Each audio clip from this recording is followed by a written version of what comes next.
Welcome to Echoes of the Unknown, the podcast where we explore some of the world's most fascinating unsolved mysteries. I'm Jack Montgomery, and today we're traveling to South Korea, where 5 young boys left home on an ordinary spring day and never returned. Their disappearance in 1991 ignited one of the largest searches in the nation's history, captivating millions of people and leaving behind questions that remain unanswered to this day. It's a haunting story of lost children, conflicting evidence, possible violence, and a mountainside that may still be hiding the truth. On the morning of March the 26th, 1991, the city of Daegu, South Korea was unusually quiet. Schools had been closed for the day because the country was holding local elections.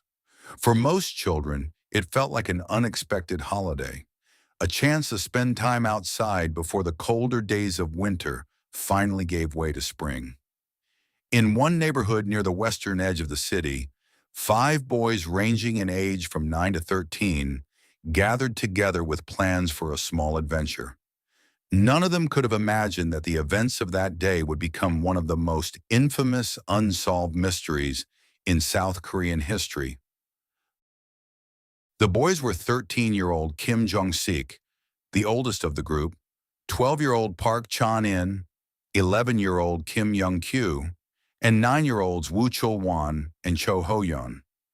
They were neighborhood friends who knew the hills and wooded areas surrounding Daegu well. That morning, they reportedly told their parents they were going to search for salamander eggs on Waryeong Mountain, a name commonly translated as Dragon Mountain. It's a rugged, forested area overlooking the city that many local children explored regularly.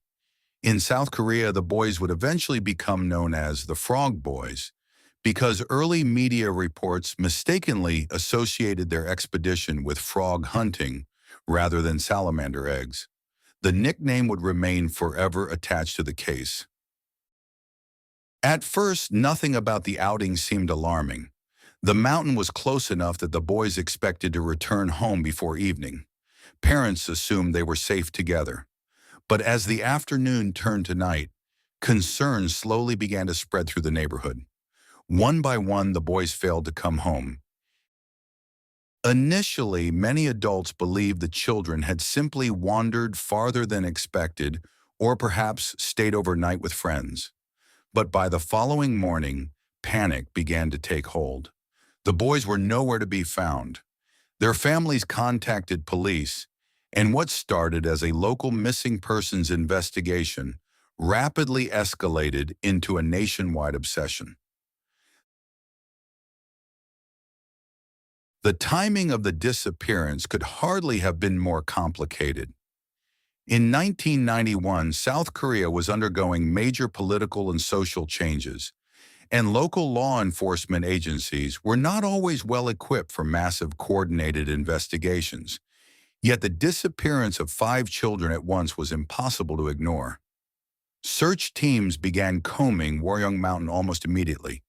Volunteers flooded the area. Soldiers, police officers, firefighters, and civilians joined the effort. Helicopters flew overhead while officers searched valleys, trails, caves, drainage areas, and dense underbrush. Despite the enormous scale of the operation, investigators found almost nothing.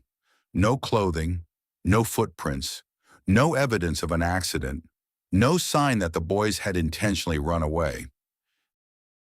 The absence of evidence was deeply unsettling.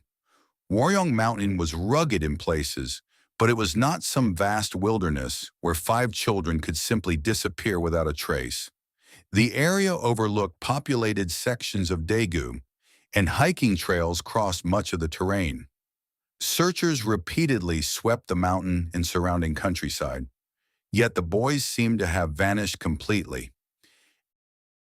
As days turned into weeks, theories began multiplying. Some investigators believed the boys had become lost and succumbed to exposure somewhere in the mountains. Others suspected abduction. Rumors spread that the children may have witnessed criminal activity or encountered someone dangerous in the woods. Some even speculated about North Korean involvement, an indication of how emotionally charged and desperate the public conversation had become. The case dominated South Korean media. Newspapers published photographs of the boys constantly. Television stations aired emotional interviews with their parents pleading for information. Reported sightings poured in from across the country. Some witnesses claimed they had seen the boys boarding trains. Others insisted the children had been spotted in distant cities. Investigators chased thousands of leads, but none produced meaningful evidence. The emotional toll on the families was devastating. Parents spent years distributing flyers and speaking publicly in hopes that someone, somewhere, knew what had happened. Some refused to move from their homes in case the boys somehow returned. Fathers joined search efforts personally, hiking dangerous terrain again and again, long after official operations had slowed. Mothers reportedly left lights on at night so their sons could find their way home. One of the strangest aspects of the case involved the location itself. Woryong Mountain was not only a recreational area, portions of it were reportedly used for military exercises and training operations.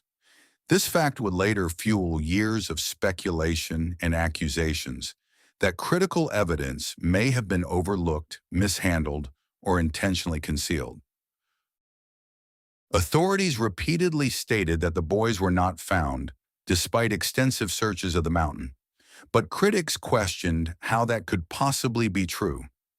If the area had been searched so thoroughly, where were the children? And if they had died there shortly after disappearing, how had search teams missed them entirely? For more than 11 years, those questions lingered unanswered.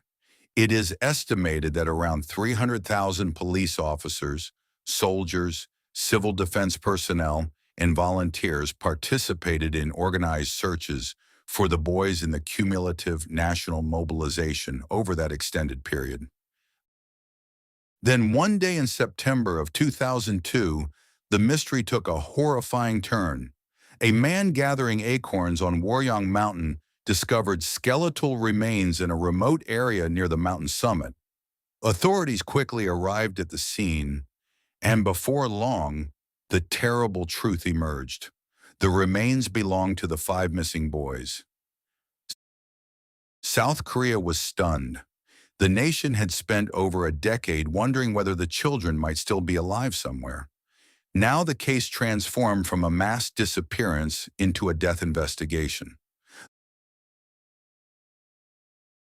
The location of the remains immediately reignited controversy.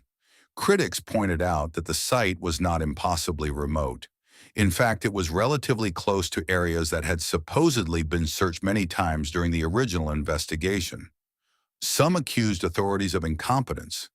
Others believed the bodies may not have been there during the initial searches and were placed there later. Questions only intensified once forensic examinations began. Reports indicated that some of the boys' clothing appeared unusually arranged. Investigators also noted possible signs of trauma to at least some of the skulls. Certain experts argued the injuries were consistent with blunt force violence, potentially suggesting murder. Others believed environmental damage over many years could explain the fractures. Then there was the issue of ammunition that allegedly had been found in the area. Reports emerged that bullet casings had been discovered near the remains, fueling speculation that the boys may have encountered hunters, soldiers, or someone armed in the mountains. However, interpretations of the evidence varied widely, and investigators never definitively established a connection between the casings and the boys' deaths. Theories exploded across South Korea. Some believed the children had accidentally wandered into a military zone and were killed unintentionally during training exercises. Others suspected a violent criminal attack followed by a cover-up. Another theory suggested the boys had sought shelter somewhere on the mountain during bad weather and gradually died from hypothermia or starvation. But critics of the accident theory pointed to the condition and positioning of the remains, arguing that several details did not align with deaths by simple exposure. For example, the bodies were reportedly found clustered together in a relatively small area. Critics argued that people dying gradually from exposure often become increasingly disoriented, irrational, and separated from one another as their condition worsens. Adding to the mystery was the testimony of forensic specialists who reportedly disagreed with official conclusions. Some investigators publicly criticized the original handling of the case, claiming vital evidence had been missed or contaminated. Others questioned whether authorities had focused too heavily on runaway theories early in the investigation, instead of preserving the mountain as a potential crime scene. The passage of time had also destroyed countless opportunities for certainty. By the time the remains were discovered, more than a decade of weather, erosion, animal activity, and environmental exposure had altered the site dramatically. Any clear forensic answers may already have been gone forever. Over the years, several individuals were considered possible suspects, including local residents and men who allegedly displayed suspicious behavior around the time of the disappearances. Yet no charges were ever filed. Some theories centered on the possibility of a lone offender familiar with the mountain terrain. Others suggested that multiple people could have been involved, but investigators never uncovered enough evidence to move the case toward prosecution. One particularly haunting detail involved the fathers of the missing boys, many of whom had continued searching the mountain personally for years. Some reportedly passed near the eventual recovery site numerous times without realizing the remains were there. The idea that the boys may have lain hidden on the same mountain all along became one of the most emotionally devastating aspects of the case. As the years passed, the Frog Boys became more than simply a criminal investigation in South Korea. The case evolved into a national symbol of grief, frustration, and unresolved trauma. Films, documentaries, books, and television programs revisited the mystery repeatedly. Public anger over perceived investigative failures remained intense. Many South Koreans came to view the case as an example of how critical mistakes during the early stages of an investigation can permanently damage the search for truth. Even today, debate continues over the most basic question of all. What actually happened on Waryeong Mountain that day? Did the boys become lost and die tragically in terrain that searchers somehow failed to examine properly? Did they encounter a violent individual who silenced them? Was there an accidental death followed by panic and concealment?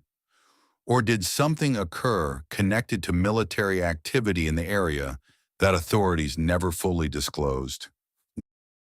No single theory has ever fully explained every piece of evidence, and perhaps that is why the story continues to haunt people decades later. Because at its core, the Frog Boys case is not only about mystery, it's about 5 young children who left home expecting to return by dinner. 5 families who spent 11 agonizing years hoping for a miracle, and an entire nation forced to confront the unbearable possibility that the truth may have been missed somewhere on that mountain from the very beginning. Today, memorials honoring the boys still stand in South Korea. Their names remain widely known.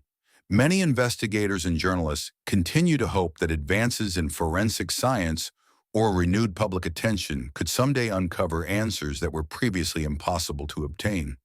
But time is relentless. Witnesses age, memories fade, evidence disappears, and, as always, Waryeong Mountain remains silent. Thank you for listening to today's episode of Echoes of the Unknown. If you found this story compelling, Please don't forget to subscribe, leave a review, and share with fellow mystery lovers. Until next time, stay safe, stay curious, and remember, the most chilling mysteries are often the ones that leave behind just enough evidence to keep the questions alive forever.